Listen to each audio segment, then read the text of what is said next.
Have you ever seen a fake gambit? Well, Magnus Carlsen plays one in this rapid game against Jordan Van Foreest, played in the Super United Rapid in Blitz in 2022. Magnus Carlsen has white, Jordan Van Foreest has black. Let's jump right in. 25 minutes for each side plus a 10-second increment. Magnus begins with the move c4, the English opening. Van Foreest plays e5, g3, d5. This is a bit of an unusual move. It exposes black's queen after taking, and queen takes d5.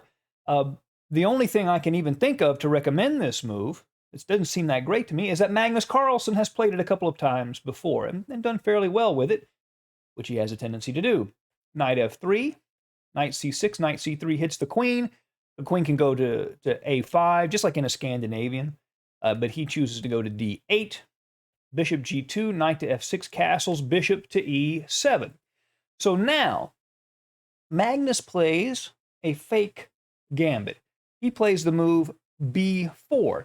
And this seems like a kind of gambit you see, maybe a Sicilian wing gambit or a French wing gambit where the b4 pawn is sacrificed. But this is a fake gambit because the pawn should not be taken. A good response from black is a6, keeps the pawn from advancing. Queen to d6 helps defend e5. But what if he takes the pawn? Bishop takes b4. Then Magnus would play knight takes e5, taking the pawn back. And if knight takes knight, which seems like it just wins a piece, queen to a4 check hits the king, as well as the bishop at b4. The knight can retreat to c6, blocking the check and defending the bishop at b4, but then bishop takes knight with check. After pawn takes bishop, queen takes b4, and white has a near winning position with a much better pawn structure, and black can't even castle in this position. So what Jordan Van Foreest does is he counterattacks with the move e4. He hits the knight on f3. That knight goes to g5. And now the pawn at e4 is in some trouble. Both knights and the bishop take it. And now he plays bishop takes b4. And after capturing a couple of times on e4, castles, we begin to see our middle game develop. After a3, bishop to e7, bishop to b2. That's one of the advantages of playing b4. This bishop can develop on this nice diagonal.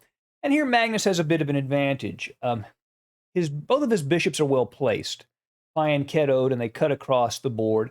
And also you see these d2 and e2 pawns. He has two central pawns, and black has no central pawns. And as those pawns advance, it will allow Magnus to control key central squares. So he has a bit of an edge out of the opening already. Rook to e8, rook to c1, bishop to f8, e3.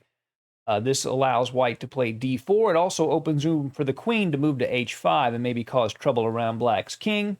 Bishop to f5 hits the knight at e4 twice. Something has to be done, so the knight moves to c5. The threat, of course, is to take on b7, and black's entire position would collapse. The bishop on g2 would simply become an unstoppable monster. So rook to b8 to defend that pawn.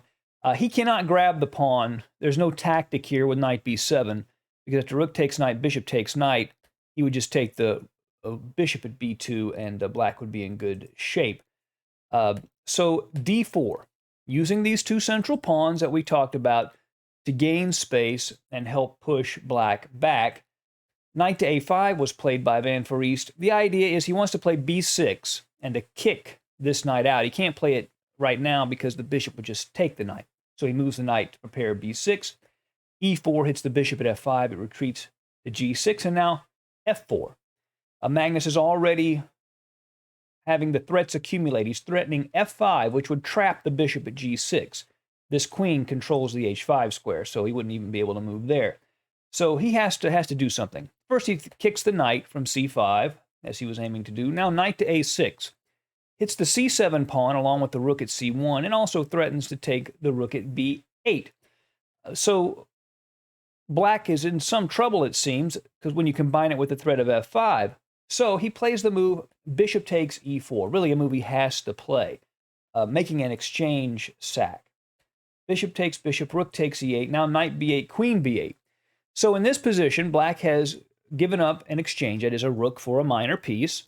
He has gotten a pawn for it, and he also has some positional elements in his favor. He's got a healthier pawn structure, and white has weak light squares. The king is a little open. And normally these would probably be sufficient compensation for an exchange.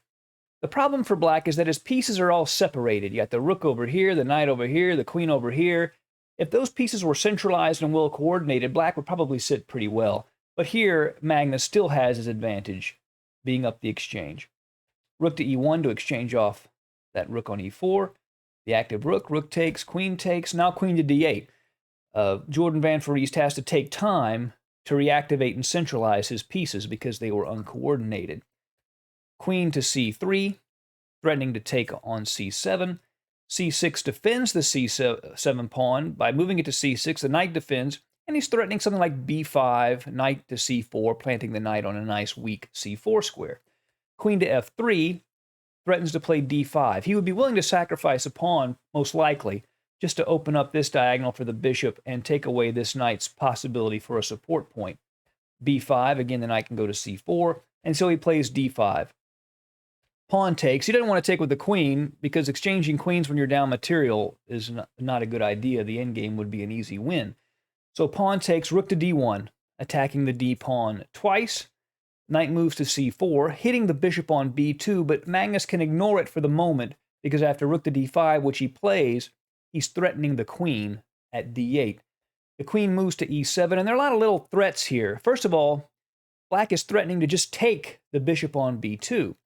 He's also threatening queen to e1 check, which would force the king either to g2 or after an exchange of queens to f1, and the knight would come in to e3, forking the king and the rook. So there's all these little threats. The knight coming to e3 and the bishop. Well, how do you solve both? Magnus plays bishop to d4, removes the bishop from the attack of the knight, and keeps the knight from jumping into e3, all in one move.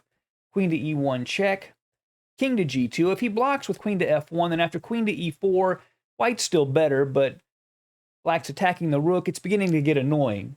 So he doesn't play that. He just moves the king up to g2.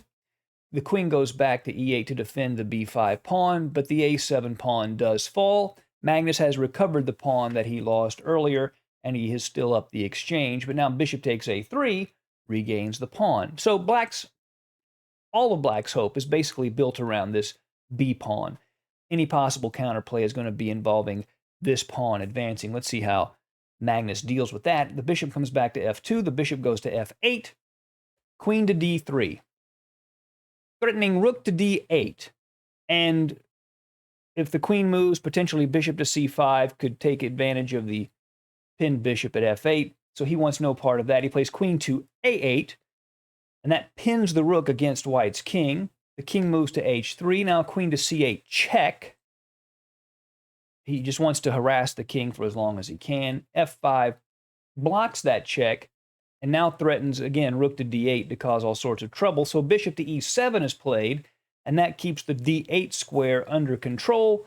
But finally, rook takes b5. All of those threats force black to remove the defense of the b pawn, and now Magnus is in control. He's up in exchange. There's no material compensation. His king is a little bit less safe. But if he can manage the threats to the king, he's going to be in very good shape. h5, Jordan Van Foreest wants to try to open up lines against this king on h3. Rook to d5 recentralizes. And now g5. And white cannot take en passant here because this pawn is pinned by the queen. So black is trying to do something with these g and h pawns, hope to generate some sort of counterplay. The king moves to g2. Now queen to c6, pinning the rook at d5 again. King to g1, stepping out of the pin. Bishop to d6. Rook to d4. Threatens to win the knight at c4. Knight to e5. Counterattacks the queen. But Magnus does not have to move the queen. He plays rook takes d6, hitting the bishop. And black can't take the queen because then white would just take black's queen. That doesn't work. And if instead queen to c1 check, then just queen to d1. Blocks the check, saves the queen, and Magnus would win.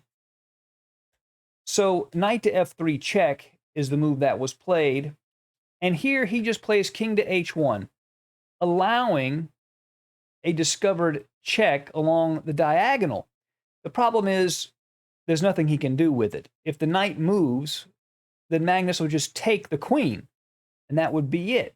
If he tries to keep the queen on the diagonal, we'll say queen to b7. Magnus just plays rook to d8 check, king g7, and then queen to d5.